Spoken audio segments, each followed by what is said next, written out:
ಅದರಿಂದ ಏನೆಲ್ಲ ಬಾಧೆ ಪಡಬೇಕಾಗುತ್ತೆ, ಇದಕ್ಕೆ ನಮ್ಮ ಹೋಮಿಯೋಪತಿಯಲ್ಲಿ ಯಾವ ರೀತಿ ಚಿಕಿತ್ಸೆ ಇದೆ, ಆ ಎಲ್ಲದರ ಬಗ್ಗೆ ತಿಳಿಸ್ಕೊಡ್ಲಿಕ್ಕೆ ನಮ್ಮ ಜೊತೆಗೆ ಡಾಕ್ಟರ್ ಪ್ರಶಾಂತ್ ಹೋಮಿಯೋಪತಿ ವೈದ್ಯರಿದ್ದಾರೆ. ಅವರನ್ನ ಕಾರ್ಯಕ್ರಮಕ್ಕೆ ಸ್ವಾಗತಿಸೋಣ.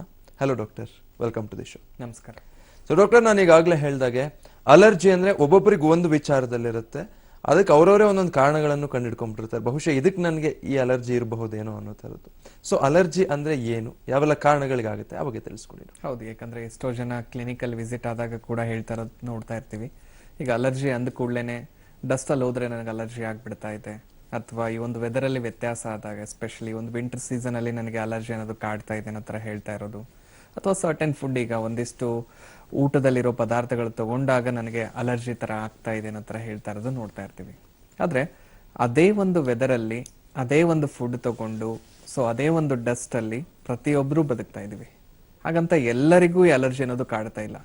ಸ್ವಲ್ಪಷ್ಟು ಜನರಲ್ಲಿ ಮಾತ್ರ ಅಲರ್ಜಿ ಅನ್ನೋದು ಬರ್ತಾ ಇದೆ. ಅಂದ್ರೆ ಇಲ್ಲಿ ಮೂಲ ಕಾರಣ ಡಸ್ಟ್ ಆಗ್ಲಿ ಅಥವಾ ಫುಡ್ ಆಗ್ಲಿ ವೆದರ್ ಆಗಿ ಆಗ್ತಾ ಇಲ್ಲ. ಅಂದ್ರೆ ಮೇನ್ ಕಾರಣ ಇಲ್ಲಿ ಅಲರ್ಜಿ ಅನ್ನೋದು ಕಾಡ್ತಾ ಇದೆ ಜನರಲ್ಲಿ ಅಂದ್ರೆ ನಮ್ಮಲ್ಲಿರೋ ಒಂದು ಕೊರತೆಯ ಮೂಲಕ. ಆ ಒಂದು ಕೊರತೆ ನೋಡೋದಾಗಿದ್ರೆ ಈ ಒಂದು ರೋಗ ನಿರೋಧಕ ಶಕ್ತಿ ಅಂತ ಹೇಳ್ತೀವಿ, ಇಮ್ಯುನಿಟಿ ಅಂತ ಕೂಡ ಕರಿಬಹುದು. ಸೊ ಈ ಒಂದು ಕೊರೋನಾ ಬಂದಾದ್ಮೇಲೆ ಇಮ್ಯುನಿಟಿ ಅನ್ನೋದು ಎಲ್ಲರ ಬಾಯಲ್ಲ ನೋಡ್ತಾ ಇದೀವಿ. ಆ ಒಂದು ಇಮ್ಯುನಿಟಿ ಅನ್ನೋದು ಏನು, ಅದು ಯಾವ ರೀತಿ ಫಂಕ್ಷನ್ ಆಗುತ್ತೆ ಅನ್ನೋ ತಿಳ್ಕೊಳ್ಳೋದು ತುಂಬಾನೇ ಮುಖ್ಯ ಆಗುತ್ತೆ. ಯಾಕಂದ್ರೆ ಆ ಒಂದು ಇಮ್ಯುನಿಟಿಯಲ್ಲಿ ವ್ಯತ್ಯಾಸಗಳಾದಾಗ್ಲೇ ಈ ಒಂದು ಅಲರ್ಜಿ ಅನ್ನೋ ಸಮಸ್ಯೆ ಕಾಡ್ತಾ ಇರೋದು. ಆ ಒಂದು ಇಮ್ಯುನಿಟಿಯ ಫಂಕ್ಷನ್ ನೋಡೋದಾಗಿದ್ರೆ ಈ ಒಂದು ದೇಹದಲ್ಲಿ ಬ್ಲಡ್ ಇದೆ, ಈ ಒಂದು ರಕ್ತದಲ್ಲಿ ಹಲವಾರು ಸೆಲ್ಸ್ಗಳಿರುತ್ತೆ. ಸೊ ಅದರಲ್ಲಿ ಒಂದಿಷ್ಟು ದೇಹನ ಪ್ರೊಟೆಕ್ಟ್ ಮಾಡುವಂತ ಸೆಲ್ಸ್ಗಳನ್ನ ನಾವು ನೋಡೋದಾಗಿದ್ರೆ ಬಿಳಿ ರಕ್ತ ಕಣಗಳಂತ ಹೇಳ್ತೀವಿ, ಅಥವಾ ಕೆಂಪು ರಕ್ತ ಕಣಗಳಂತ ಹೇಳ್ಬೋದು, ನ್ಯೂಟ್ರೋಫಿಲ್ಸ್ ಅಂತ ಹೇಳ್ತೀವಿ, ಅಥವಾ ಯೋಸಿನೋಫಿಲ್ಸ್ ಆಗಿರ್ಬೋದು. ಈ ಒಂದು ಸೆಲ್ಸ್ಗಳ ಫಂಕ್ಷನ್ ಏನಾಗಿರುತ್ತೆ ಅಂದ್ರೆ, ಈಗ ಹೊರಗಡೆಯಿಂದ ಅಂದ್ರೆ ಈ ಒಂದು ಫುಡ್ ಇಂದನೋ ಅಥವಾ ಡಸ್ಟ್ ಇಂದನೋ ವೆದರ್ ಇಂದನೋ ಒಂದು ಇನ್ಫೆಕ್ಷನ್ ದೇಹದ ಒಳಗಡೆ ಹೋಗ್ತಾ ಇದೆ.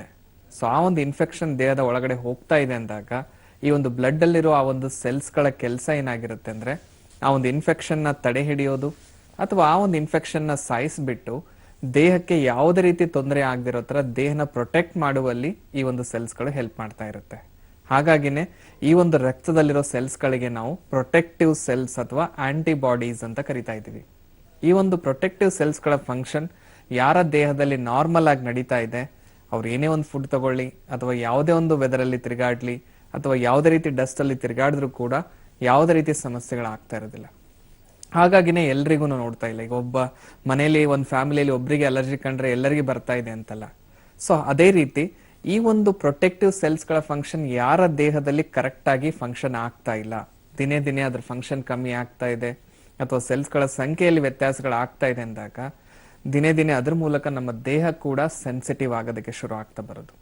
ಯಾವಾಗ ದೇಹ ಸೆನ್ಸಿಟಿವ್ ಆಗ್ತಾ ಇದೆ, ಆ ಒಂದು ತಡ್ಕೊಳ್ಳೋ ಶಕ್ತಿ ಅನ್ನೋದು ದಿನೇ ದಿನೇ ಕಮ್ಮಿ ಆಗ್ತಾ ಇದೆ ಅಂದಾಗ ಅದ್ರ ಮೂಲಕ ಹುಡ್ತಕ್ಕಂತ ಒಂದು ಸಮಸ್ಯೆನೆ ಈ ಅಲರ್ಜಿ ಅಂತ ತಿಳಿಸ್ಬೋದು. ಸೊ ಈ ಒಂದು ನಿಟ್ಟಿನಲ್ಲಿ ಅಲರ್ಜಿ ಅನ್ನೋದು ಶುರು ಆಗ್ತಾ ಇದೆ. ಅಲರ್ಜಿ ಅನ್ನೋದು ಒಂದ್ಸಲ ಶುರು ಆದ್ಮೇಲೆ ಜನರಲಿ ಆ ಒಂದು ಕಾಯಿಲೆ ಎರಡು ಡಿಫ್ರೆಂಟ್ ವೇ ಅಲ್ಲಿ ನಾವು ನೋಡ್ತಾ ಇದ್ದೀವಿ. ಒಂದು ಸ್ಕಿನ್ ಲೆವೆಲ್ ಅಲ್ಲಿ ಅಲರ್ಜಿ ಇಫೆಕ್ಟ್ ಆಗುವಂತದ್ದು ಸ್ವಲ್ಪ ಜನರಿಗೆ, ಇನ್ನೊಂದು ಈ ಒಂದು ರೆಸ್ಪಿರೇಟರಿ ಸಿಸ್ಟಮ್ಗೆ ಇಫೆಕ್ಟ್ ಮಾಡುವಂಥದ್ದು. ಈಗ ಸ್ಕಿನ್ ಲೆವೆಲ್ ಅಲ್ಲಿ ಈ ಒಂದು ಅಲರ್ಜಿ ಅನ್ನೋದು ಇಫೆಕ್ಟ್ ಮಾಡ್ತಾ ಇದೆ ಅಂದಾಗ, ಸೊ ಕಾಮನ್ ಆಗಿ ಬರುವಂತ ಒಂದು ಕಾಯಿಲೆ ಅಂದ್ರೆ ಅಲರ್ಜಿಕ್ ಆರ್ಟಿಕೇರಿಯಾ ಅಂತ ಹೇಳ್ತೀವಿ. ಈ ಒಂದು ಆರ್ಟಿಕೇರಿಯಲ್ ರ್ಯಾಷಸ್ ಅಲ್ಲಿ ನೋಡೋದಾಗಿದ್ರೆ ಕೆಂಪದಾಗಿ ದದ್ದೆಗಳಾಗ್ತಾ ಇದೆ ಬಾಡಿ ಮೇಲೆ. ಎಲ್ಲೆಲ್ಲಿ ಆ ದದ್ದೆಗಳಾಗ್ತಾ ಇದೆ, ಆ ದದ್ದೆಗಳಾಗಿರೋ ಜಾಗದಲ್ಲಿ ಸ್ವಲ್ಪ ಉರಿ ಕಾಣಿಸ್ಕೊಳ್ಳೋದು, ನವೆ ಹುಟ್ಕೊಳಕ್ ಶುರು ಆಗೋದು, ಅದ್ರ ಜೊತೆಗೆ ತುಂಬಾನೇ ಇರಿಟೇಷನ್ ಅನ್ನೋದು ಕೂಡ ಕಾಣೋದಕ್ಕೆ ಶುರು ಆಗ್ತಾ ಬರುತ್ತೆ. ಸೊ ಆಲ್ಮೋಸ್ಟ್ ಆ ಒಂದು ಟೈಮ್ ಪೀರಿಯಡ್ ನೋಡೋದಾಗಿದ್ರೆ ಈ ಒಂದು ಕೆಂಪದಾಗಿ ದದ್ದೆಗಳು ಒಂದು ಹಾಫ್ ಎನ್ ಅವರ್ ಇಂದ ಅಪ್ ಟು 2.5 hours ವರೆಗೂ ಅದು ಕಂಟಿನ್ಯೂಸ್ ಆಗಿ ಪರ್ಸಿಸ್ಟ್ ಆಗ್ತಾ ಇರುತ್ತೆ. ಆ ಒಂದು ಸ್ಥಿತಿಯಲ್ಲಿ ಯಾವುದೇ ರೀತಿ ಕೆಲಸ ಮಾಡೋದಕ್ಕೂ ಸಾಧ್ಯ ಆಗ್ತಾ ಇರೋದಿಲ್ಲ.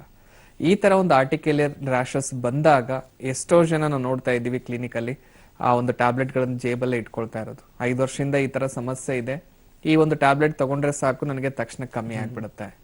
ಸೊ ಆ ತಕ್ಷಣ ಕಮ್ಮಿ ಆದಾಗ ನಾನು ಮತ್ತೆ ಕೆಲಸ ಮಾಡ್ಕೋಬಹುದು, ಮತ್ತೆ ಬಂದಾಗ ಮತ್ತೆ ಮಾತ್ರೆ ತಗೋತೀನಿ. ಅಂದ್ರೆ ಮೇಲ್ಗಡೆ ಆ ಸಿಂಪ್ಟಮ್ಸ್ ಏನ್ ಕಾಣ್ತಾ ಇದೆ, ಕೆಂಪದಾಗಿ ದದ್ದೆಗಳು ಬಂದಿರೋದಾಗಿರ್ಬೋದು, ನವೆ ಆಗಿರ್ಬೋದು, ಅಥವಾ ಉರಿ ಆಗಿರ್ಬೋದು, ಆ ಸಿಂಪ್ಟಮ್ಸ್ ನ ಕಮ್ಮಿ ಮಾಡ್ಕೊಳ್ಳೋದಕ್ಕೆ ಟ್ರೀಟ್ಮೆಂಟ್ ಅನ್ನೋದು ಪಡ್ಕೊಳ್ತಾ ಇದ್ದಾರೆ. ಹೊರತಾಗಿ ಆ ದದ್ದೆಗಳು ಯಾಕೆ ಬರ್ತಾ ಇದೆ, ಬರೋದಕ್ಕೆ ಏನ್ ಮೂಲ ಕಾರಣ ಇದೆ, ಅದನ್ನ ಹಾಗೆ ಬಿಡ್ತಾ ಇದೀವಿ.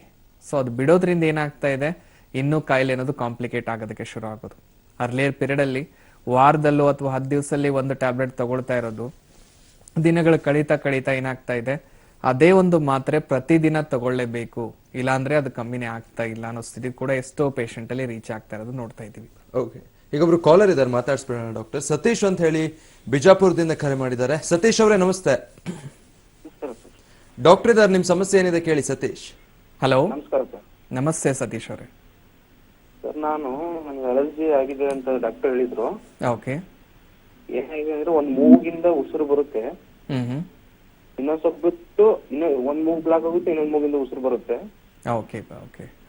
ನಾ ಇದನ್ನ ನೋಸ್ ಸ್ಪೆಷಲಿಸ್ಟ್ ಹತ್ರ ಹೋದಾಗ ಅವರು ಸ್ಕ್ಯಾನಿಂಗ್ ಮಾಡ್ಬಿಟ್ಟು ಹೇಳಿದ್ರು ಅಲರ್ಜಿ ಇದೆ ಅಂತ. ಇದು ಮಲ್ಕೊಂಡಾಗ ಅದು ಒಂದ್ ಮೂಗು ಫುಲ್ ಕಂಪ್ಲೀಟ್ ಆಗಿ ಬ್ಲಾಕ್ ಆಗುತ್ತೆ, ಉಸಿರಾಟ ಒಂದೇ ಮೂಗಿಂದ ಉಸಿರು ಬರುತ್ತೆ.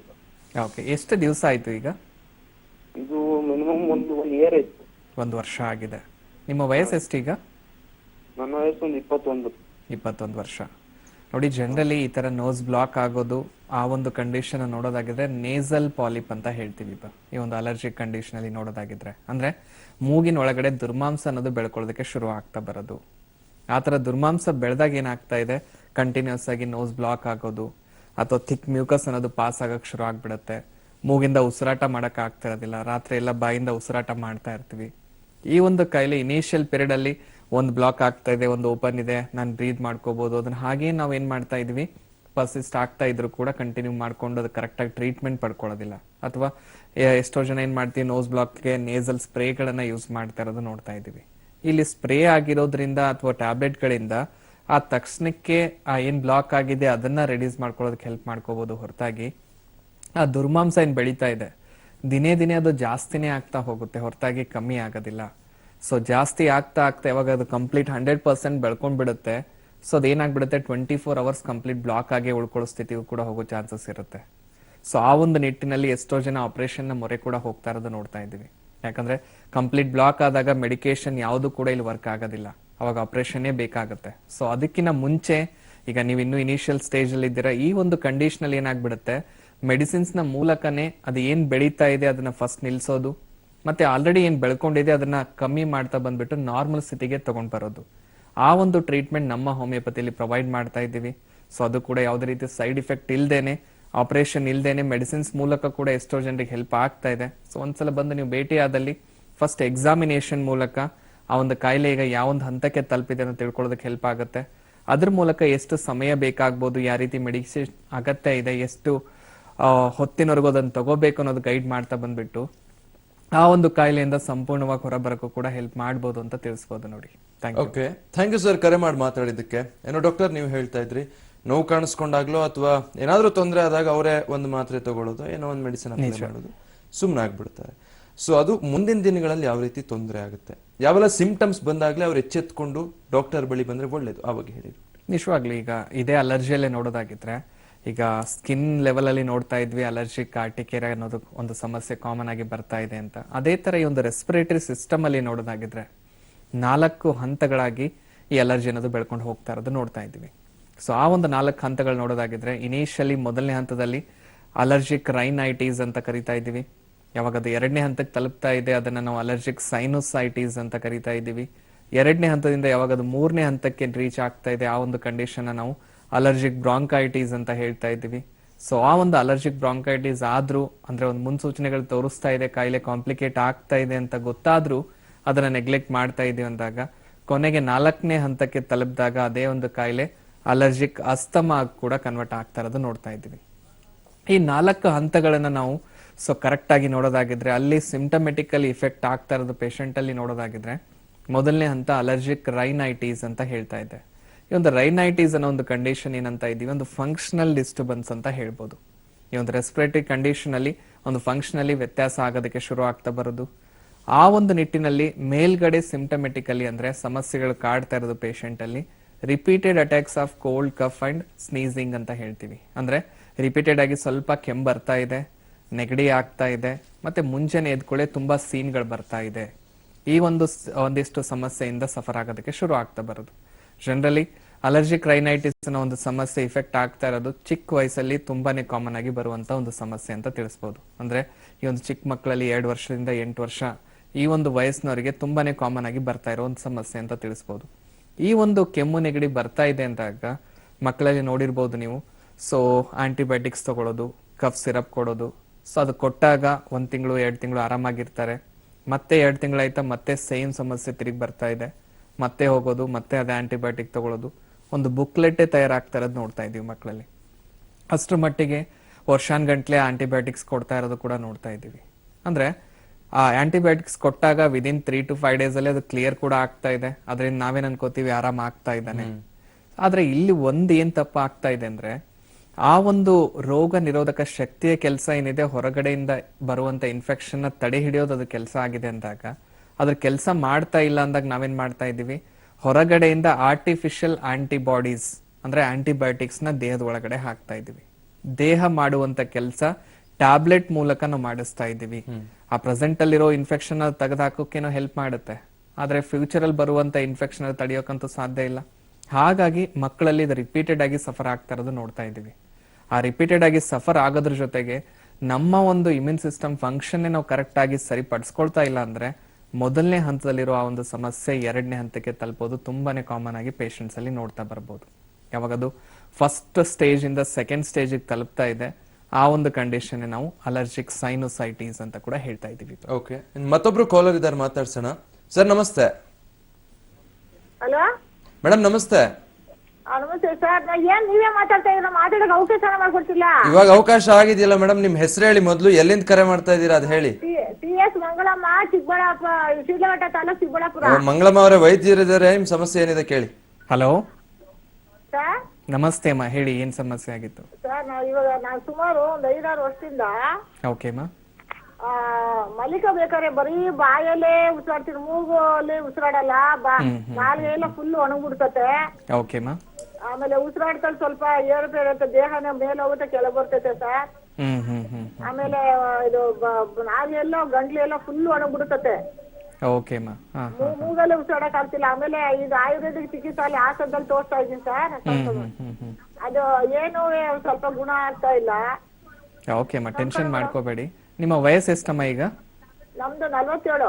47 ವರ್ಷ. ಅಂದ್ರೆ ಆಲ್ರೆಡಿ 5ರಿಂದ 6 ವರ್ಷ ಆಯ್ತು ಈಗ ಸಮಸ್ಯೆ ಸ್ಟಾರ್ಟ್ ಆಗಿ ಅಂತ ಹೇಳ್ತಾ ಇದ್ರಿ. ಈ ಸಮಸ್ಯೆ ಏನಿದೆ ನೋಡಿಮ್ಮ, ಇನಿಷಿಯಲ್ ಪೀರಿಯಡ್ ಅಲ್ಲಿ ಅಷ್ಟರ ಮಟ್ಟಿಗೆ ತೊಂದರೆಗಳು ಇರೋದಿಲ್ಲ. ನಾವು ಅದನ್ನ ಯಾವ ರೀತಿ ನೆಗ್ಲೆಕ್ಟ್ ಮಾಡ್ತಾ ಹೋಗ್ತೀವಿ ಅಂದ್ರೆ, ಕರೆಕ್ಟ್ ಆಗಿ ಟ್ರೀಟ್ಮೆಂಟ್ ಪಡ್ಕೊಳ್ಳೋದಿಲ್ಲ, ದಿನಗಳು ಕಳೀತಾ ಹೋದಷ್ಟು ಅದರಿಂದ ಸಮಸ್ಯೆಗಳು ಕೂಡ ಜಾಸ್ತಿ ಆಗ್ತಾ ಹೋಗುತ್ತೆ. ಇನಿಷಿಯಲಿ ಓನ್ಲಿ ಮೂಗ್ ಕಟ್ಕೊಳ್ಳೋದು ಮಾತ್ರ ಇತ್ತು, ಅದಾದ್ಮೇಲೆ ಉಸಿರಾಟದ ಸಮಸ್ಯೆ ಸ್ಟಾರ್ಟ್ ಆಗ್ತಾ ಬಂತು.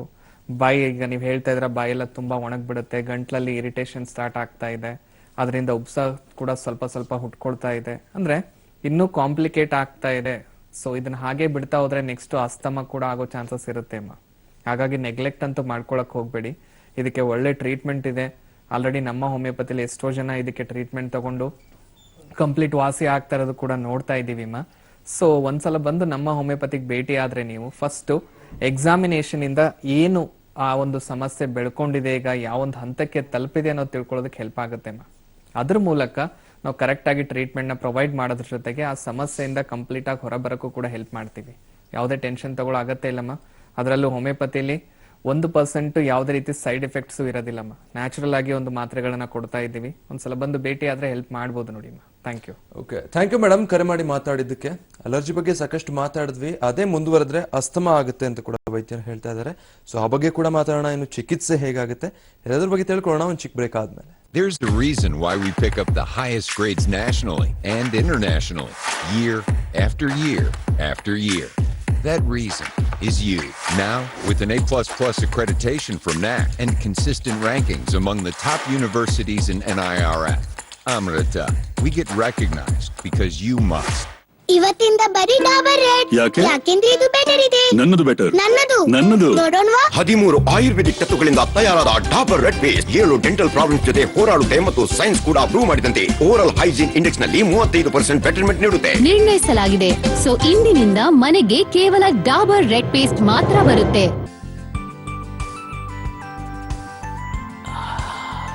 ನಿವಾರನ್ 90 ಒಬ್ಬ ವೈದ್ಯರಿಂದ ಅದ್ಭುತವಾದ ಮೂಲಿಕೆಗಳಿಂದ ತಯಾರಿಸಲ್ಪಟ್ಟ ಕೆಮ್ಮಿನ ಔಷಧಿ. ಕಷ್ಟದಲ್ಲಿದ್ರೂ ನಿಮ್ಮ ಚಿನ್ನಕ್ಕೆ ಬಡ್ಡಿ ಕಟ್ತಾ ಇದ್ದೀರಾ?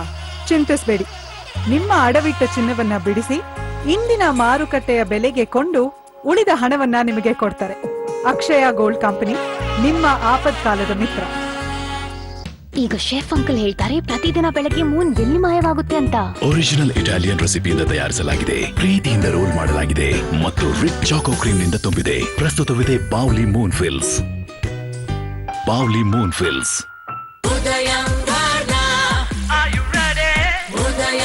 ಕಲರ್ಫುಲ್ ಆಗಿ ಯೂತ್ಫುಲ್ ಆಗಿ Udayam Varna fancy border dhotis shirts for men and kids. ನಾವು ಸಲಹಿದ ಕೈಗಳು ನಮ್ಮ ನೋವಿಗೆ ಸ್ಪಂದಿಸಿದಾಗ ಆಗುವ ಸಂತೋಷ. ಅಮೃತ್ ನೋನಿ ಪೇನ್ ಆಯಿಲ್, ನೋವಿಗೆ ವಿರಾಮ, ದೇಹಕ್ಕೆ ಆರಾಮ. ನೀವು ಗಿರವಿ ಇಟ್ಟು ಬಿಡಿಸ್ಕೊಳಕ್ಕಾಗ್ದಿರೋ ಆಭರಣನ STJ ಗೋಲ್ಡ್ ಕಂಪನಿಯವರು ಬಿಡಿಸಿ ಮಾರುಕಟ್ಟೆಗಿಂತ ಅಧಿಕ ಬೆಲೆಗೆ ತಗೋತಿದ್ದಾರೆ. ಅಷ್ಟೇ ಅಲ್ಲ, ಒಂದ್ ಕೂಪನ್ ಕಾರ್ಡ್ ಕೂಡ ಕೊಡ್ತಾ ಇದ್ದಾರೆ. ಆಹ್ಲಾದಕರ ಅನುಭವ, ತಾಜಾತನ ಹಾಗೂ ರುಚಿಯೊಂದಿಗೆ ನಿಮ್ಮ ಮನಸ್ಸನ್ನ ಮೃದುಗೊಳಿಸಲು ಬಳಸಿ ವಿದ್ಯಾ ಕಾಫಿ. For enquiry contact 08041712212. ನಿಮ್ಮ ಸರ್ಜರಿನ ಲೇಸರ್ ಲ್ಯಾಪ್ರೋಸ್ಕೋಪಿ ಅಂತ ಅಡ್ವಾನ್ಸ್ ಟ್ರೀಟ್ಮೆಂಟ್ ನಿಂದ ಮಾಡಿಸಿಕೊಳ್ಳಿ. ಇದರಿಂದ ನೀವು ಪರಿವಾರದ ಬಳಿ ಬೇಗ ಹೋಗಬಹುದು. ಸರ್ಜರಿ ಅಂದ್ರೆ ಪ್ರಿಸ್ಟೀನ್ ಕೇರ್.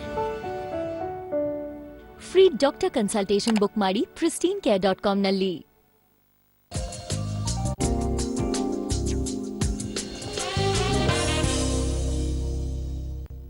Welcome back. ಮತ್ತೊಬ್ರು ಕಾಲರ್ ಇದ್ದಾರೆ, ಮಾತಾಡ್ಸೋಣ. ಮಹೇಶ್ ಅಂತ ಹೇಳಿ ಕೊಪ್ಪಳದಿಂದ ಕರೆ ಮಾಡಿದ್ದಾರೆ. ಮಹೇಶ್ ಅವರೇ ನಮಸ್ತೆ. ನಮಸ್ಕಾರ ಸರ್. ಡಾಕ್ಟರ್ ಇದಾರೆ, ಮಾತಾಡಿಪ್ಪ. ಹಲೋ ಸರ್ ನಮಸ್ಕಾರ ಸರ್. ನಮಸ್ತೆ ಮಹೇಶ್ ಅವರೇ, ಹೇಳಿ. ಸರ್ ನಮ್ಮ ಸೊಸೈಟಿಗೆ ಒಂದು ಏನಾಗಿದೆ ಸರ್ ಅಂದ್ರೆ ಶ್ವಾಸಕೋಶ ಪ್ರಾಬ್ಲಮ್ ಇದೆ ಅಂತ ಹೇಳ್ತಾ ಇದಾರ. ಅದು ಶ್ವಾಸಕೋಶ ಡ್ಯಾಮೇಜ್ ಆಗಿದೆ ಅಂತ ಹೇಳ್ತಾ ಇದಾರೆ ಸರ್. ಹುಬ್ಳಿ ತೋರಿಸಿದ್ವಿ ಸರ್ ನಾವು. ಓಕೆ. ಅದಕ್ಕೆ ನಿಮ್ಮ ಹತ್ರ ಏನಾದ್ರು ಟ್ರೀಟ್ಮೆಂಟ್? ಎಕ್ಸಾಕ್ಟ್ ಅಂದ್ರೆ ಕಾಯಿಲೆ ಹೆಸರು ಏನಾದ್ರು ಹೇಳಿದಾರಾ ಅಥವಾ ಹೇಗೆ? ಇಲ್ಲ, ಕಾಯಿಲೆ ಹೆಸರು ಏನು ಹೇಳಿಲ್ಲ ಸರ್. ಅದೇ ಶ್ವಾಸಕೋಶ ಒಂದ್ ಸ್ವಲ್ಪ ಇಂಡಸ್ಟ್ರಿ ಕೆಲಸಕ್ಕೆ ಹೋಗಿಲ್ಲ ಸರ್. ಯಾಕೆ ಓಕೆ. ಅವಾಗ ಏನೋ ಒಂದ್ ಸ್ವಲ್ಪ ಇದು ಡಸ್ಟ್ ಇಂದ ಅಲರ್ಜಿ ಆಗಿ ಇದಾಗಿತ್ತು ಅಂತ ಅಂದ್ರು ಸರ್. ಹೌದಾ? ಹಾಗಿದ್ರೆ ಟೆನ್ಷನ್ ಮಾಡ್ಕೋಬೇಡಿ. ಈಗ ಜನರಲಿ ಈ ತರ ಒಂದು ಕಂಡೀಷನ್ ಏನಾಗ್ಬಿಡುತ್ತೆ, ಆ ಒಂದು ಉಸಿರಾಟದ ಟ್ಯೂಬ್ ಏನಿರುತ್ತೆ ನೋಡಿ, ಈ ಒಂದು ನಾವು ಎಷ್ಟೋ ಜನ ನೋಡ್ತಾ ಇದೀವಿ ಮಿಲ್ಗಳಲ್ಲಿ ಅಲ್ಲೆಲ್ಲ ಕೆಲಸ ಮಾಡಿದಾಗ ಆ ಒಂದು ಸ್ಮೆಲ್ ಏನಿರುತ್ತೆ ಅದನ್ನ ಕಂಟಿನ್ಯೂಸ್ ಆಗಿ ಸೇವನೆ ಮಾಡಿದಾಗ ಅದರಿಂದ ಒಂದು ಇನ್ಫೆಕ್ಷನ್ ಅನ್ನೋದು ಹುಟ್ಕೊಳ್ತಾ ಇದೆ. ಆ ಇನ್ಫೆಕ್ಷನ್ ಇಂದ ಏನಾಗ್ಬಿಡುತ್ತೆ, ಉಸಿರಾಟದ ಟ್ಯೂಬ್ ಮೇಲೆ ಒಂದು ಅನ್ವಾಂಟೆಡ್ ಲೇಯರ್ ಅನ್ನೋದು ಕೂಡ ಫಾರ್ಮ್ ಆಗ್ತಾ ಇರುತ್ತೆ. ನಮ್ಮ ಹೋಮಿಯೋಪತಿಲಿ, ನಮ್ಮ ಪ್ರಾಕ್ಟೀಸ್ ಅಲ್ಲಿ ಇಲ್ಲಿ ನಾವು ಕಾನ್ಸಂಟ್ರೇಟ್ ಮಾಡ್ತಾ ಇರೋದು ಓನ್ಲಿ ಮೇಲ್ಪಟ್ಟಲ್ಲಿ ಕಾಯಿಲೆನ ಮುಚ್ಚಾಕೋದಕ್ಕೆ ಮಾತ್ರ ಅಲ್ಲ, ಒಳಗಡೆ ಆ ಕಾಯಿಲೆ ಬಂದಿರೋದಕ್ಕೆ ಏನೆಲ್ಲ ಕಾರಣಗಳಿದೆ, ಅದ್ರ ಮೂಲಕ ಮೇಲ್ಗಡೆ ಏನೆಲ್ಲ ಸಮಸ್ಯೆಗಳಾಗಿದೆ, ಎರಡನ್ನ ಜೊತೆಗೂಡಿ ಅದನ್ನ ತೆಗೆದು ಹಾಕೋದಕ್ಕೆ ಹೆಲ್ಪ್ ಮಾಡ್ತಾ ಇದ್ದೀವಿ. ಸೊ ಒಂದ್ಸಲ ಅದು ಕಂಪ್ಲೀಟ್ ಆಗಿ ಕ್ಲಿಯರ್ ಆಗಿದೆ ಅಂದಾಗ ಮೆಡಿಸಿನ್ಸ್ ಬಿಟ್ಟಾದ್ಮೇಲೆ ಅದು ಮತ್ತೆ ತಿರುಗಿ ಬರುತ್ತೆ ಅನ್ನೋ ಒಂದು ಟೆನ್ಷನ್ ಇರಬಾರ್ದು. ಆ ಒಂದು ಸ್ಥಿತಿಗೆ ತಗೊಂಡೋಗಿ ಕೂಡ ಹೆಲ್ಪ್ ಆಗ್ತಾ ಇದೆ. ಸೊ ಒಂದ್ಸಲ ಬಂದು ಭೇಟಿಯಾಗಿ, ಸೊ ಎಕ್ಸಾಮಿನೇಷನ್ ಮೂಲಕ ಫಸ್ಟ್ ಆ ಕಾಯಿಲೆ ಈಗ ಯಾವೊಂದು ಹಂತಕ್ಕೆ ತಲುಪಿದೆ, ಸೊ ಅದಕ್ಕೆ ಯಾವ ರೀತಿ ಟ್ರೀಟ್ಮೆಂಟ್ ಅಗತ್ಯ ಇದೆ, ಏನ್ ಸಮಯ ಬೇಕಾಗ್ಬೋದು, ಈ ಎಲ್ಲ ಒಂದು ಕ್ಲಿಯರ್ ಆಗಿ ಮಾಹಿತಿ ಅನ್ನೋದು ಕೊಡೋದ್ರ ಜೊತೆಗೆ ಆ ಸಮಸ್ಯೆಯಿಂದ ಸಂಪೂರ್ಣವಾಗಿ ಹೊರಬರಕ್ಕೂ ಕೂಡ ಹೆಲ್ಪ್ ಮಾಡ್ತೀವಿ ಅಂತ ತಿಳಿಸಬಹುದು ನೋಡಿ. Okay, thank you sir. ಮತ್ತೊಬ್ರು ಕಾಲರ್ ಇದ್ದಾರೆ, ನಾಗರಾಜ್ ಕೊಪ್ಪಳದಿಂದ ಕರೆ ಮಾಡಿದ್ದಾರೆ. ನಾಗರಾಜ್ ಅವರೇ ನಮಸ್ತೆ. ನಾಗರಾಜ್ ಅವರೇ, ನನ್ನ ಧ್ವನಿ ಕೇಳಿಸ್ತಾ ಇದೆಯಾ? ಕೇಳಿಸ್ತಾ ಇದೆ ಸರ್. ಓಕೆ, ಡಾಕ್ಟರ್ ಇದ್ದಾರೆ, ಮಾತಾಡಿ. ನಾಗರಾಜ್. ಹಲೋ ಕೊಡಿ ಸರ್. ನಾಗರಾಜ್ ಅವರೇ ನಮಸ್ತೆ, ಹೇಳಿ. ಸರ್ ಅದು ಕೇಳಿಸ್ತಾ ಇದೆ. ನಾಗರಾಜ್ ಅವರೇ, ಟಿವಿ ನೋಡ್ಕೊಂಡು ಮಾತಾಡಬೇಡಿಪ್ಪ, ಫೋನಲ್ಲಿ ಅಷ್ಟೇ ಮಾತಾಡಿ, ಇಲ್ಲಾಂದ್ರೆ ಕಾಲ್ ಡಿಸ್ಕನೆಕ್ಟ್ ಆಗುತ್ತೆ. ನಾಗರಾಜ್ ಅವರೇ ಹೇಳಿ. ಅದೇ ಸರ್, ಅದು ನೋಡ್ತಾ ಇದ್ದೀನಲ್ಲ, ಇವಾಗ ನನ್ನ ಮಗನಿಗೆ ಹುಟ್ಟಿದ್ಲಿಂತ್ರನೇ ಬರ್ತಾ ಇದೆ ಸರ್ ಅದು. ಓಕೆ, ಎಷ್ಟು ನಿಮ್ಮ ಮಗನ ವಯಸ್ಸೀಗ? ಇವಾಗ 4 ವರ್ಷ ಮುಗಿದು 5 ವರ್ಷ ಆಗುತ್ತೆ ಸರ್ ಅದು. ಓಕೆ. ಎಷ್ಟು ದಿವಸದಿಂದ ಅನಿಸ್ತಾ ಇದೆ ಈ ರೀತಿ? ಅಂದ್ರೆ ಸರ್, ಇದು ಹುಟ್ಟಿದ್ಲಿಂತ್ರ ಸ್ವಲ್ಪ ಅವನಿಗೆ ಒಳಗಡೆ ಕಫ ಜಮಾಗಿ ತ್ರಾಸ ಇದು ಆಗ್ತದೆ. ಇವಾಗ ಮೊನ್ನೆ 2 ದಿನ ಚಳಿಗಾಲದಲ್ಲಿ ಏನಾಗಿದೆ ಅಂದ್ರೆ ಅವ್ನ ವಾಯ್ಸ್ ಇದಾಗಿ ಕೆಮ್ಮು ಜಾಸ್ತಿ ಬರ್ತಾ ಇದ್ದು. ಈ ಡಾಕ್ಟರ್ ಹತ್ರ ತೋರಿಸ್ತಾ ಇದೀವಿ. ಈಗ ಅದೊಂದು ಮಾಸ್ಕ್ ಇದು ತರ ಕೊಟ್ಟಿದ್ದೀರಲ್ಲ ಮಕ್ಕಳಿಗೆ ತಗೋಣಕ್ಕೆ, ಅದು ಏನ್ ಸರ್ ಅದು? ನೆಬ್ಲೈಯೇಷನ್ ತರ ಕೊಡ್ತಾರಲ್ಲ, ಅದನ್ನ ಹೇಳ್ತಾ ಇದ್ದೀರಾ? ಹೌದು ಸರ್. ಇವಾಗ ಅದನ್ನ ಕೊಟ್ರೆ ಅದು ಆಟೋಮೆಟಿಕ್ ಸ್ವಲ್ಪ ಕಮ್ಮಿ ಆಗುತ್ತೆ. ಅದಕ್ಕೆ ಇರುವಂತ ಆಂಟಿಬಯೋಟಿಕ್ ಕೊಟ್ಟಿದ್ದಾರೆ. ಇವಾಗ ಕಂಟ್ರೋಲ್ ಅಲ್ಲಿ ಇದೆ.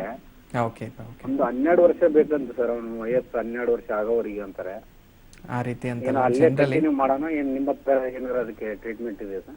ಹೌದಪ್ಪ, ಈಗ ಟ್ರೀಟ್ಮೆಂಟ್ ಅಂತೂ ಇದೆ, ಇಲ್ಲ ಅಂತ ನಾನು ಹೇಳಲ್ಲ. ಒಂದು ಏನಾಗ್ತಾ ಇದೆ ನೋಡಿ, ಇದು ನಿಮ್ಮೊಬ್ಬರದಂತಲ್ಲ, ಎಷ್ಟೋ ಜನ ಪೇಷಂಟ್ ನಮ್ಮ ಕ್ಲಿನಿಕಲ್ ವಿಸಿಟ್ ಆಗ್ತಾ ಇರೋದು ನೋಡ್ತಾ ಇದ್ದೀವಿ. 3 ವರ್ಷ 4 ವರ್ಷ ಮಕ್ಕಳಲ್ಲಿ 12 ವರ್ಷದವರೆಗೂ ನೆಬ್ಲೈಯೇಷನ್ ತಗೋಬೇಕು ಅಥವಾ ಪಂಪ್ಗಳನ್ನ ಇನ್ಹೇಲರ್ಸ್ನ ಯೂಸ್ ಮಾಡಬೇಕು. ಆದರೆ ಆ ಪಂಪ್ಗಳು ಕೊಡ್ತಾ ಇರೋದು ಅಥವಾ ಇನ್ಹೇಲರ್ಸ್ ಅಲ್ಲಿ ಯೂಸ್ ಮಾಡ್ತಕ್ಕಂಥ ಮೆಡಿಕೇಶನ್ ಏನಿದೆ ಅಂತ ತಿಳ್ಕೊಂಬೋದು ತುಂಬಾ ಮುಖ್ಯ ಆಗುತ್ತೆ. ಯಾಕಂದ್ರೆ ಎಷ್ಟೋ ಜನ ಸ್ಟಿರಾಯ್ಡ್ಸ್ಗಳನ್ನ ಕೊಡ್ತಾ ಇರೋದು ಕೂಡ ನೋಡ್ತಾ ಇದ್ದೀವಿ. ಚಿಕ್ಕ ವಯಸ್ಸಿನಲ್ಲೇ ನಾವು ಸ್ಟಿರಾಯ್ಡ್ಸ್ಗಳನ್ನ ಕೊಡ್ತಾ ಇದ್ದೀವಿ ಅಂದಾಗ ದೇಹದ ಮೇಲೆ ಅದರ ಪರಿಣಾಮ ಅನ್ನೋದು ಬಿದ್ದೇ ಬೀಳುತ್ತೆ. ಹಾಗಾಗಿ ಚಿಕ್ಕ ಮಕ್ಕಳಲ್ಲಿ ನೋಡ್ತಾ ಇರ್ಬೋದು ನೀವು 15 ವರ್ಷ 18 ವರ್ಷ ಈ ಒಂದು ವಯಸ್ಸಿನವರಿಗೂ ಕೂಡ ಬಿಳಿ ಕೂದಲ ಬರ್ತಾ ಇರೋದು ಅಥವಾ ಹೇರ್ ಫಾಲ್ ಆಗ್ತಾ ಇರೋದು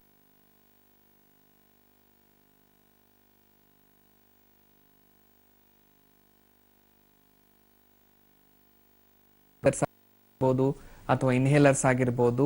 ಒಂದು ಕ್ರಿಟಿಕಲ್ ಕಂಡೀಷನ್ ಅಂದ್ರೆ ಈಗ ನನಗೆ ಬ್ರೀದ್ ಮಾಡಕ್ಕೆ ಆಗ್ತಿಲ್ಲ ಒಂದು ಸ್ಥಿತಿಯಲ್ಲಿ ಎಮರ್ಜೆನ್ಸಿಯಲ್ಲಿ ಯೂಸ್ ಮಾಡುವಂತ ಮೆಡಿಸಿನ್ಸ್ ಮಾತ್ರ ಅದನ್ನೇ ರೆಗ್ಯುಲರ್ ಆಗಿ ಹ್ಯಾಬಿಚುವೇಟ್ ಮಾಡ್ಕೊಳ್ಳೋದಲ್ಲ.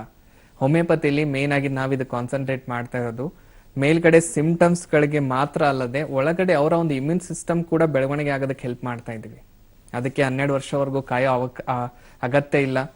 ಈಗ ನೀವು ಟ್ರೀಟ್ಮೆಂಟ್ ಅನ್ನೋದು ಸ್ಟಾರ್ಟ್ ಮಾಡ್ಕೊಂಡ್ರೆ ಮ್ಯಾಕ್ಸಿಮಮ್ 1 or 2 years ಅಲ್ಲೇ ಅದರಿಂದ ಕಂಪ್ಲೀಟ್ ಆಗಿ ಹೊರ ಬರೋಕ್ಕೂ ಕೂಡ ಹೆಲ್ಪ್ ಮಾಡ್ಬೋದು ಅಂತ ತಿಳಿಸ್ಬೋದು. ನೋಡಿ, ಒಂದ್ಸಲ ಬಂದು ನೀವು ಭೇಟಿ ಆದ್ರೆ ಫಸ್ಟ್ ಎಕ್ಸಾಮಿನೇಷನ್ ಮೂಲಕ ಆ ಕಾಯಿಲೆ ಯಾವ ಒಂದು ಹಂತಕ್ಕೆ ತಲುಪಿದೆ, ಯಾವ ರೀತಿ ಟ್ರೀಟ್ಮೆಂಟ್ ಅಗತ್ಯ ಇದೆ, ಏನ್ ಮೆಡಿಕೇಶನ್ಸ್ ಅಗತ್ಯ ಅಂತ ತಿಳಿಸ್ಬಿಟ್ಟು ಅದಕ್ಕೆ ಆ ಒಂದು ಸಮಸ್ಯೆಯಿಂದ ಕಂಪ್ಲೀಟ್ ಆಗಿ ಹೊರ ಬರೋಕ್ಕೂ ಕೂಡ ಹೆಲ್ಪ್ ಮಾಡ್ಬೋದು ಅಂತ ತಿಳಿಸ್ಬೋದು. ನೋಡಿ, ಥ್ಯಾಂಕ್ ಯು ನಾಗರಾಜ್ ಅವರೇ ಕರೆ ಮಾಡಿ ಮಾತಾಡೋದಕ್ಕೆ. ಇನ್ನು ಡಾಕ್ಟರ್, ಸೈನೋಸೈಟಿಸ್ ಬಗ್ಗೆ ಕೂಡ ಮಾತಾಡ್ತಾ ಇದ್ರೆ, ಇನ್ನು ಜೊತೆಗೆ ಚಿಕಿತ್ಸೆ ಬಗ್ಗೆ ಕೂಡ ನಮ್ಮ ಹೋಮಿಯೋಪತಿಯಲ್ಲಿ ಯಾವ ರೀತಿ ಚಿಕಿತ್ಸೆ ಸಿಗುತ್ತೆ ಅನ್ನೋದು ಸಂಕ್ಷಿಪ್ತವಾಗಿ ಕೊನೆಯದಾಗಿ ಹೇಳಿ. ಜನರಲಿ ಈಗ ಸೈನೋಸೈಟಿಸ್ ಆಗಿರ್ಬೋದು ಅಥವಾ ಮೂಗಿನೊಳಗಡೆ ದುರ್ಮಾಂಸ ಆಗಿರ್ಬೋದು, ಟಾನ್ಸಿಲ್ಸ್ ಗಳಲ್ಲಾಗಿರ್ಬೋದು, ಎಷ್ಟೋ ಜನ ಆಪರೇಷನ್ ನ ಮೊರೆ ಹೋಗ್ತಾ ಇದ್ದಾರೆ. ಸೊ ಆಪರೇಷನ್ ಅನ್ನೋದು ಒಂದು ಕೊನೆ ಹಂತಕ್ಕೆ ಇರುವ ಆಪ್ಷನ್ ಹೊರತಾಗಿ ಅದನ್ನ ನಾವು ಮೊದಲನೇ ಹಂತದಲ್ಲೇ ಮಾಡ್ಕೊಳ್ಳೋದು ತುಂಬಾನೇ ತಪ್ಪು. ಸೊ ಅದರಲ್ಲೂ ಹೋಮಿಯೋಪತಿಯಲ್ಲಿ ಆಪರೇಷನ್ ಇಲ್ದೇನೆ ಈ ಒಂದು ಸಮಸ್ಯೆಗಳಿಂದ ಹೊರಬರಕ್ಕೂ ಕೂಡ ಹೆಲ್ಪ್ ಆಗ್ತಾ ಇದೆ. ಯಾಕಂದ್ರೆ ಈ ಒಂದು ಕಾಯಿಲೆಗಳಿಗೆ ನೀವು ಆಪರೇಷನ್ ಮೊರೆ ಹೋದಾಗ ಅದೇ ಒಂದು ಸಮಸ್ಯೆ ಮುಂದೆ ಕಾಂಪ್ಲಿಕೇಟ್ ಆಗ್ತಾ ಬಂದ್ಬಿಟ್ಟು ಅಸ್ತಮಕ್ ಕೂಡ ಕನ್ವರ್ಟ್ ಆಗ್ತಾ ಇದೆ.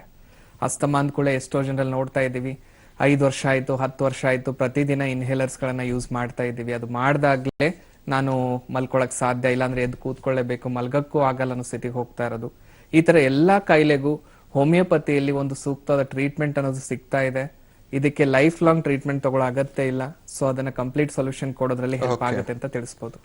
ಸೊ ನೋಡಿದ್ರಲ್ಲ ವೀಕ್ಷಕರೇ, ಈ ರೀತಿ ಯಾರಿಗಾದ್ರೂ ಸಮಸ್ಯೆ ಇದೆ, ಡಾಕ್ಟರ್ನ ಸಂಪರ್ಕಿಸಬೇಕು, ಹೆಚ್ಚಿನ ಮಾಹಿತಿ ಬೇಕು ಅಂದ್ರೆ ಅವರ ಅಡ್ರೆಸ್ ಹೇಗಿದೆ. ಡಾಕ್ಟರ್ ಪ್ರಶಾಂತ್ ಹೋಮಿಯೋಪತಿ ವೈದ್ಯರು, ನಮ್ಮ ಹೋಮಿಯೋಪತಿ ಕರ್ನಾಟಕದ ಬೆಂಗಳೂರಿನ ಮಲ್ಲೇಶ್ವರಂ, ಜಯನಗರ, ಹುಬ್ಬಳ್ಳಿ, ಮೈಸೂರು, ಹಾಸನ, ದಾವಣಗೆರೆ, ಕಲಬುರಗಿ, ಶಿವಮೊಗ್ಗ, ಉಡುಪಿ, ಬೆಳಗಾವಿ, ಹೊಸಪೇಟೆ, ಇಲ್ಲೆಲ್ಲ ಇವರ ಬ್ರಾಂಚಸ್ ಇದೆ. ಇನ್ನು ಇತರ ಬ್ರಾಂಚಸ್ ಹೀಗಿದೆ: ಪುಣೆ, ಕೊಲ್ಲಾಪುರ, ನಾಗ್ಪುರ, ಔರಂಗಾಬಾದ್, ನಾಸಿಕ್, ಸೊಲ್ಲಾಪುರ, ಇಲ್ಲೂ ಕೂಡ ನಮ್ಮ ಹೋಮಿಯೋಪತಿಯ ಬ್ರಾಂಚಸ್ ಇದೆ. ಅಲ್ಲಿರುವಂತವರು ವಿಸಿಟ್ ಮಾಡಬಹುದು. ಫೋನ್ ನಂಬರ್ ಮೂಲಕ ಸಂಪರ್ಕಿಸಬಹುದು. ನಂಬರ್ಸ್ ಹೀಗಿದೆ: 080466647777, ಮತ್ತೊಂದು ಸಂಖ್ಯೆ 180057222222. ಇಷ್ಟೊತ್ತು ಕಾರ್ಯಕ್ರಮದಲ್ಲಿ ಪಾಲ್ಗೊಂಡ ಬಗ್ಗೆ ಸಾಕಷ್ಟು ತಿಳಿಸ್ಕೊಡ್ರಿ. Thank you doctor. Thank you. ಇದಾಗಿತ್ತು ಹೊತ್ತಿನ ನಿತ್ಯ ಸಂಜೀವಿನಿ. ನೆನಪಲ್ಲಿ ನ್ಯೂಸ್ ಅಂದ್ರೆ ಪಬ್ಲಿಕ್ ಟಿವಿ.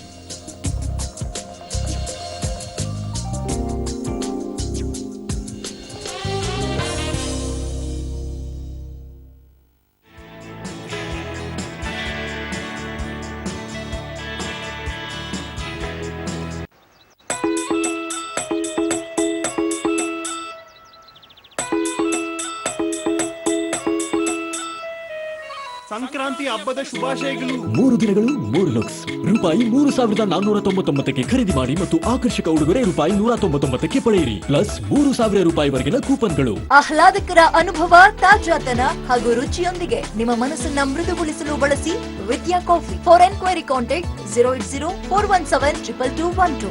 800ಕ್ಕೆ ತಗೊಂಡಿದ್ದು, ರೆಫರಲ್ ಕೋಡ್ ಹಾಕಿದೆ, ಕೂಪನ್ ಕೋಡ್ ಹಾಕಿದೆ, ಕಾರ್ಡ್ ನಂಬರ್ ಹಾಕಿದೆ, ನಂತರ ನಾನು ಆಫರ್ ಕೋಡ್ ಹಾಕಿದೆ. ನೀನು ಏನಾದ್ರೊಂದು ಹಾಕು, ಮೀಶೋದಲ್ಲಿ ಸರಿಯಾದ ಬೆಲೆ ಹಾಕಿದ್ದಾರೆ.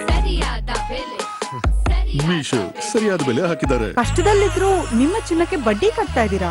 ಚಿಂತಿಸಬೇಡಿ, ನಿಮ್ಮ ಅಡವಿಟ್ಟ ಚಿನ್ನವನ್ನ ಬಿಡಿಸಿ ಇಂದಿನ ಮಾರುಕಟ್ಟೆಯ ಬೆಲೆಗೆ ಕೊಂಡು ಉಳಿದ ಹಣವನ್ನ ನಿಮಗೆ ಕೊಡ್ತಾರೆ. ಅಕ್ಷಯ ಗೋಲ್ಡ್ ಕಂಪನಿ, ನಿಮ್ಮ ಆಪತ್ಕಾಲದ ಮಿತ್ರ. ಕೀಲ್ ನೋವು ಬಂದು 10 ವರ್ಷ ಆಯ್ತು. ಚಳಿಗಾಲದಲ್ಲಿ ನಡೆಯಕ್ಕೆ ಆಗ್ತಾ ಇರಲಿಲ್ಲ. 3ನೇ ಮಹಡಿ ನನ್ನ ಅಂಗಡಿ. ಮೇಲೆ ಹತ್ತಕ್ಕೂ ಆಗ್ತಾ ಇಲ್ಲ, ಇಳಿಯಕ್ಕೂ ಆಗ್ತಾ ಇಲ್ಲ. ಯಾರ ಕೈ ಹಿಡ್ಕೊಂಡ್ರಷ್ಟೇ ಮೇಲೆ ಹತ್ತಕ್ಕೆ ಆಗ್ತಾ ಇತ್ತು. ಆರ್ಥೋ ಹರ್ಬ್ ಗುಳಿಗೆ ತಗೊಂಡಿದ್ರಿಂದ 3 ಮಹಡಿನೂ ಸರಾಗ ಹತ್ತಿಳಿತೀನಿ. ಅದಕ್ಕೆ ಈಗ ಬಿಸ್ನೆಸ್ ಕೂಡ ಆರಾಮಾಗಿ ನಡೀತಾ ಇದೆ. ಪಂಕಜ ಕಸ್ತೂರಿ ಆರ್ಥೋ ಹರ್ಬ್ ಟ್ಯಾಬ್ಲೆಟ್ಸ್, ಕೀಲು ನೋವಿಗೆ ನಿವಾರಣೆ, ಆಯುರ್ವೇದದೊಂದಿಗೆ. ಎಂಪಿಯಿಂದ ಆರಿಸಿದ ಗೋಧಿಯಿಂದ ತಯಾರಾದ ಫಾರ್ಚೂನ್ ಚಕ್ಕಿ ಫ್ರೆಶ್ ಆಟ. ಚಪಾತಿಗಳು ಆಗುತ್ತೆ ತುಂಬಾ ಸಾಫ್ಟ್ ಮತ್ತು ಸ್ವಾದಿಷ್ಟ. ಸಾಫ್ಟ್ ಚಪಾತಿಗಳ ಭರವಸೆಯೊಂದಿಗೆ ಫಾರ್ಚೂನ್ ಚಕ್ಕಿ ಫ್ರೆಶ್ ಆಟ. ನೀವು ಗಿರವಿ ಇಟ್ಟು ಬಿಡಿಸ್ಕೊಳಕ್ಕಾಗ್ದಿರೋ ಆಭರಣನ STJ ಗೋಲ್ಡ್ ಕಂಪನಿಯವರು ಬಿಡಿಸಿ ಮಾರುಕಟ್ಟೆಗಿಂತ ಅಧಿಕ ಬೆಲೆಗೆ ತಗೋತಿದ್ದಾರೆ. ಅಷ್ಟೇ ಅಲ್ಲ, 1 ಕೂಪನ್ ಕಾರ್ಡ್ ಕೂಡ ಕೊಡ್ತಾ ಇದ್ದಾರೆ. ಭಾಸ್ಕರ್ ಸರ್ಗೆ ಆ ಸುಯೇಶ್ ನಲ್ಲಿ ಅಂತದ್ದೇನು ಕಂಡಿತು?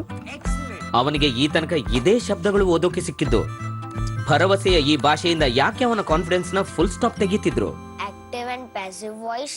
ಇಂಗ್ಲಿಷ್ ನ ರೂಲ್ಸ್ ಎಲ್ಲ ಪುಸ್ತಕದಲ್ಲೂ ಒಂದೇ ರೀತಿ ಇರ್ತವೆ. ಕೆಲವು ಟೀಚರ್ಸ್ ನಮ್ಗೆ ಜೀವನದ ಸಿಲೆಬಸ್ ಕಲಿಸ್ತಾರೆ.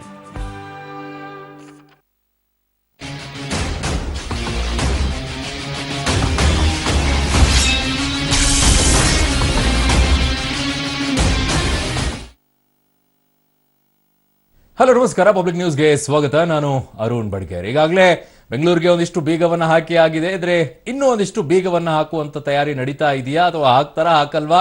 ಸ್ವಲ್ಪ ದಿನ ವೇಟ್ ಮಾಡಿ ಆಮೇಲೆ ನಿರ್ಧಾರವನ್ನ ಕೈಗೊಳ್ತಾರ ನೋಡ್ಬೇಕು. ಇವತ್ತು ಗುರುವಾರ, ಗುರುವಾರ ಇರೋದ್ರಿಂದ ಕ್ಯಾಬಿನೆಟ್ ಕೂಡ ಇರುತ್ತೆ.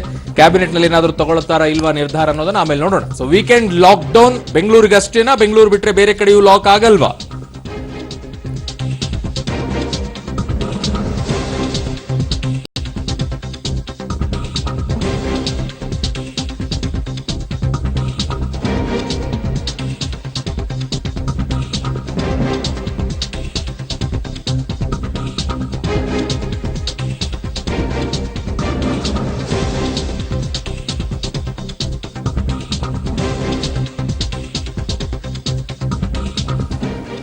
ವೀಕೆಂಡ್ ಲಾಕ್ ಡೌನ್ ಬೆಂಗಳೂರಿಗೆ ಅಷ್ಟೇನಾ? ಬೆಂಗಳೂರು ಬಿಟ್ರೆ ಬೇರೆ ಕಡೆಗೆ ಲಾಕ್ ಆಗಲ್ವಾ? ಸೋಂಕು ಕಮ್ಮಿ ಇರುವಂತ ಕಡೆ ರೂಲ್ಸ್ ಅನ್ನ ವಾಪಸ್ ಪಡೆಯೋಕೆ ಮುಂದಾಗುತ್ತಾ ಸರ್ಕಾರ? ಹಾಗೇನಾದ್ರೂ ಪಡೆದ್ರೆ ಆ ಭಾಗಕ್ಕೆ ಏನಾದ್ರೂ ಸೋಂಕು ಜಾಸ್ತಿ ಆದ್ರೆ ಅದಕ್ಕೆ ನೀವೇ ಹೊಣೆಗಾರರಾಗ್ತೀರಾ, ಅದರಲ್ಲಿ ಯಾವ ಅನುಮಾನವೂ ಕೂಡ ಇಲ್ಲ. ಸೋಂಕು ಕಮ್ಮಿ ಇರೋ ಕೊಡುವಂತ ರೂಲ್ಸ್ ಏನಾದ್ರೂ ತೆಗೆದ್ರೆ, ನೀವು ಒಂದ್ ಕಡೆಗೆ ರೂಲ್ಸ್ ಇಟ್ಟು ಇನ್ನೊಂದ್ ಕಡೆಗೆ ರೂಲ್ಸ್ ತೆಗೆದ್ರೆ ಇಲ್ಲಿರೋರೆಲ್ಲ ಅಲ್ಲಿಗೆ ಹೋಗ್ತಾರೆ, ಅಲ್ಲಿ ಸೋಂಕು ಹಬ್ಬುತ್ತೆ. ಆಮೇಲೆ ಅಲ್ಲಿರುವಂತ ಜನ ಬಾಯ್ ಬಡ್ಕೊಳ್ಬೇಕು. ನೀವು ಮಾಡುವಂತ ಎಡವಟ್ಟಿನ ಕೆಲಸ ಅಲ್ಲಿಗೆ ಹಬ್ಬಕ್ಕೆ ಶುರುವಾಗುತ್ತೆ. 2ನೇ ಅಲೆಯಲ್ಲಿ ಅದನ್ನೇ ನೋಡಿದೀವಿ, ಈಗ ಅದನ್ನೇ ಮಾಡ್ತೀರಾ 3ನೇ ಅಲೆಯಲ್ಲೂ ಕೂಡ. ಬಟ್ ಏನ್ ಚಿಂತನೆಯನ್ನ ಮಾಡ್ತಾ ಇದೆ ಅಂತಂದ್ರೆ, ಒಂದಿಷ್ಟು ಒತ್ತಡಗಳು ಆಯಾ ಸಚಿವರುಗಳು ಶಾಸಕರುಗಳಿಂದ ಬರ್ತಾ ಇದೆ. ಉಳಿದ ಜಿಲ್ಲೆಗಳಲ್ಲಿ ವೀಕೆಂಡ್ ಲಾಕ್ಡೌನ್ ತೆಗೀರಿ ಅಂತ ಹೇಳ್ತಾ ಇದ್ದಾರೆ. ಮಾಡಿದ್ರೆ ನಿಮಗೆ ನಷ್ಟ. ಬೇಗ ಮುಖ್ಯಮಂತ್ರಿಗಳಿಗೆ ಒತ್ತಡವನ್ನ ಹೇರ್ತಾ ಇದ್ದಾರೆ. ಆಯಾ ಭಾಗಗಳ ಸಚಿವರು ಏನಾದ್ರೂ ಈ ಒತ್ತಡವನ್ನ ಹೇರಿದ್ರೆ, ಆ ಜಿಲ್ಲೆಗಳಿಗೆ ಏನಾದ್ರೂ ಸೋಂಕು ಜಾಸ್ತಿ ಆದ್ರೆ ಅದಕ್ಕೆ ಹೊಣೆಗಾರರು ನೀವೇ ಆಗ್ತೀರಾ, ನೀವೇ ಜವಾಬ್ದಾರಿಯನ್ನ ತಗೊಳ್ಬೇಕು. ಅಲ್ಲಿರುವಂತ ಜನಕ್ಕೆ ಹೆಚ್ಚು ಕಡಿಮೆ ಆದ್ರೆ ನೀವೇ ಅದಕ್ಕೆ ಕಾರಣೀಕರ್ತರು. ಜನ ಏನ್ ನಿರ್ಧಾರ ಮಾಡ್ತೀರಾ ನಿಮಗಿಷ್ಟ.